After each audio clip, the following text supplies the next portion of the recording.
आता आपण आलेलो आहोत श्री संत ज्ञानेश्वर महाराजांच्या समाधी मंदिरामध्ये. तर चल मग मी आतमध्ये निघाले दर्शन घेत. अतिशय सुंदर मंदिर आहे. सगळ्यांनी या मंदिराचं दर्शन घ्या. सगळ्यांनी खूप छान प्रसन्न वाटतं या मंदिरात आल्यावरती. अगदी अप्रतिम मंदिर आहे.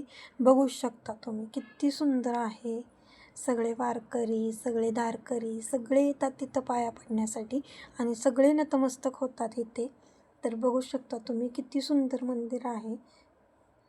बघा, सगळ्यांनी दर्शन घ्या. नाही कोणाला जिथं तिथं जायला जमेल त्यांनी माझ्या ब्लॉग थ्रू दर्शन घ्या.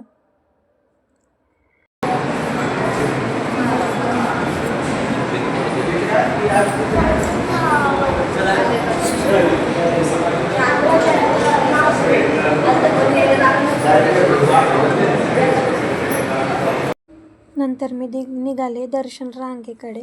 इकडचं दर्शन घेता घेता मग मी निघाले दर्शन रांगेकडे.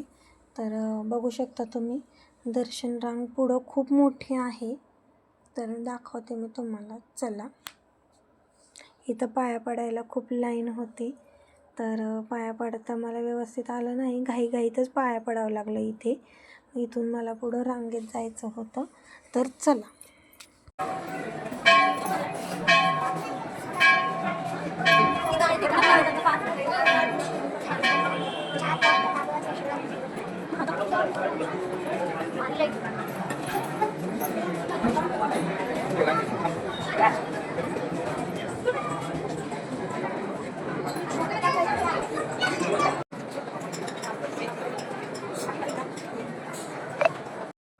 नंतर मग मी इथे दंडवत घालून साष्टांग नमस्कार केला. बघू शकता तुम्ही किती सुंदर वाटतं इथं. खूप छान प्रसन्न वाटलं मला. पटकन दर्शन करून द्या. मग मी परत रांगेतून निघाले बाहेर. चला.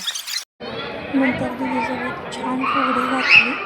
रामकृष्ण हरी रामकृष्ण हरी म्हणत तर उठत बसत दीदीसोबत छान फुगडी घातली. तशी फुगडी घालणे आपली प्रथा आहे उठत बसत, म्हणून मी तशी छान फुगडी घातली. खूप फास्ट फुगडी घालते मी. मला हळू फुगडीच घालता येत नाही. तर नंतर दीदीला चक्कर यायला लागली होती. मला दाखवते महाराजांच्या मंदिराच्या सोन्याचा सण.